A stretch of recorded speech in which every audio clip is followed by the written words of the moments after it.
नमस्कार. तर मी आज आले आहे भोसरीच्या गार्डनमध्ये. आपल्याला इथं येण्यासाठी भोसरीची बस पकडली तर तुम्ही हा जो समोरचा उड्डाणपूल दिसत आहे ना, तिथून आपल्याला लेफ्ट घ्यायचा आहे. भोसरी स्टँडवरनं समोर पुढं आल्यावरती आपल्याला एक उड्डाणपूल दिसेल, तिथून समोर सरळ यायचा आणि त्याच्या खालनं जो लेफ्ट येईल तिथून हा जो रोड लागतोय तिथं यायचा. हा पूर्ण समोरचं खुला मैदान आहे, तिथं ट्रान्सपोर्टच्या गाड्या आहेत आणि त्यांच्या समोरच हा मोठा बगीचा आहे. तर बघा, ह्या साईडला बघितलं ना आपण ट्रान्सपोर्टच्या इथं, तर सगळे तुम्हाला असे भेळ वगैरे, वडापाव, भेळ काय असेल ते सगळं तुम्हाला गोळा बर्फाचा गोळा वगैरे सगळं मिळेल. आणि इथून पार्किंग वगैरे पण आहे. तर पार्किंगलासुद्धा छान सोय आहे इथं पार्किंगच्या गाड्या लावण्यासाठी. इथं हा तिकीट आहे ना, मोठ्यांसाठी 10 रुपये आहे आणि छोट्यांसाठी 5 रुपये आहे. काही 12 वाजता ओपन होतं हा गार्डन आणि रात्रीचे 8 वाजेपर्यंत चालू असतं. तर हे आहे मेन एंट्रन्स. तर आपण बघू शकता. आपण आता आतमध्ये जाऊ. भोसरी सहल केंद्र पिंपरी चिंचवड महानगरपालिकाच्या हद्दीमध्येच येतो हा. आता आतल्या साईड जाऊन बघूया आपण. तर फार मोठा गार्डन आहे. स्वच्छता फार ठेवलेली आहे आणि मेंटेन छान केलेली आहे. आणि सगळीकडे ही झाडांची हिरवळ वगैरे बघून तुम्हाला इथे छान वाटेल ना.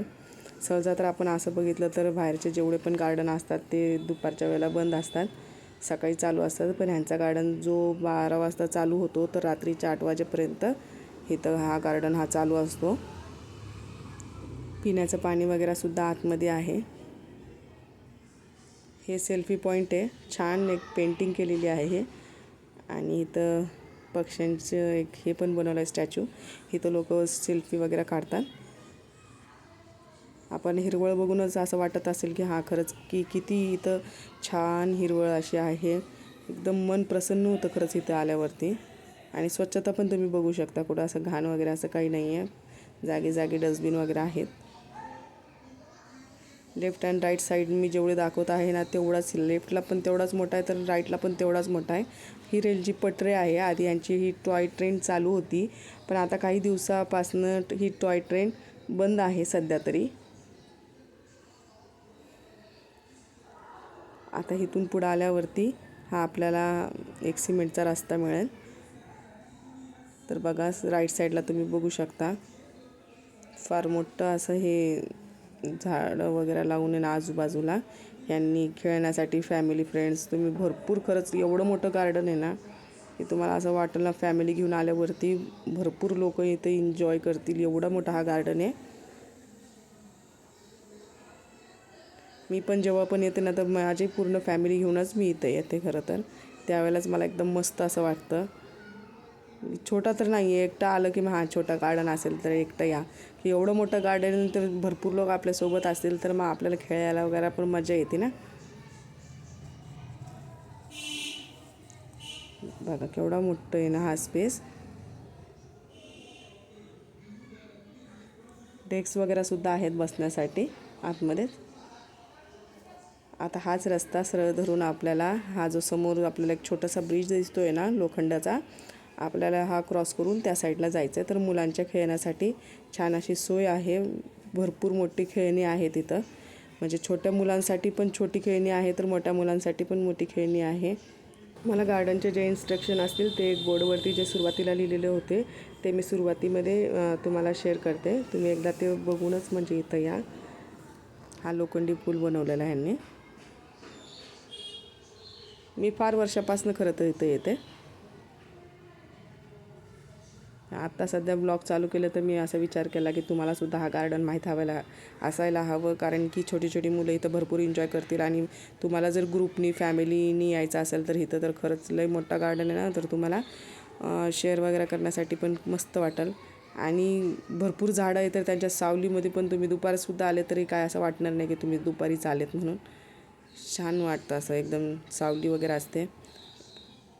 हे बघा, आता मी ते दाखवलं तुम्हाला मोठ्या मुलांची थोड्या मोठ्या मुलांची खेळणी होती ह्या साईडला, आणि आधी दाखवली ती छोट्या मुलांसाठी खेळणी आहेत.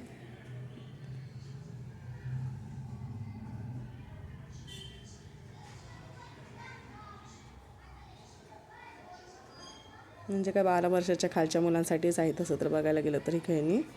पण छोटं मोठं साईजनुसार आपल्या मुलांना कम्फर्टेबल असेल त्यानुसार आपल्याला बसवता येतं. बघा हे एकदमच छोटी मुलं जे असतात ना त्यांच्यासाठी घसरकोंडी वगैरे आहे इथं बनवलेली, जेणेकरून ते पडणार पण नाही, काय नाही, त्यांना लागणार नाही असे त्यांनी छान असं बनवलेलं आहे. आता इथूनच सरळ आपण जाऊयात पुढं.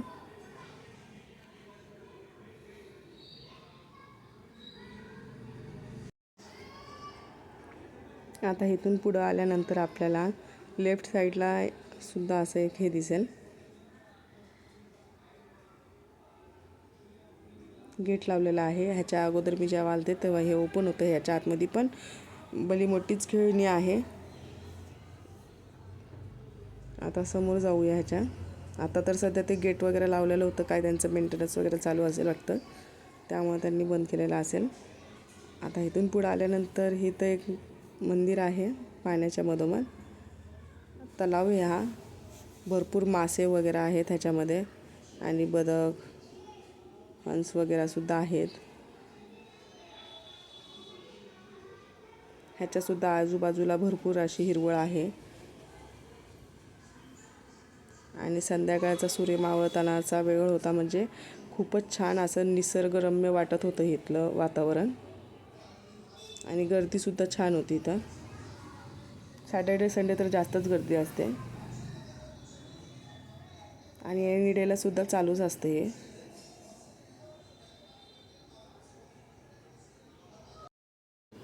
आपण आता मेन तलावापाशी जाऊ.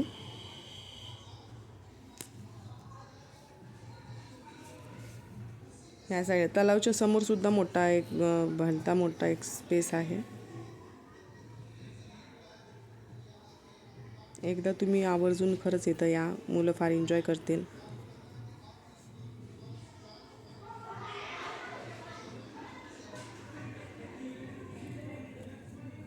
भरपूर लोक या तलावामध्ये असं मुरमुरे वगैरे टाकत होते, तर मासे भरपूरच असे नाही का एकदम जाम मासे वगैरे दिसत होते इथं. बदक पण किती छान बघा एन्जॉय करतायत. एवढे मासे आहेत ना, खरंच भरपूर मासे आहेत. मुलं बघतील ना, मुलांना पण छान वाटेल इथं बघितल्यावरती, असं नाही का एकदम.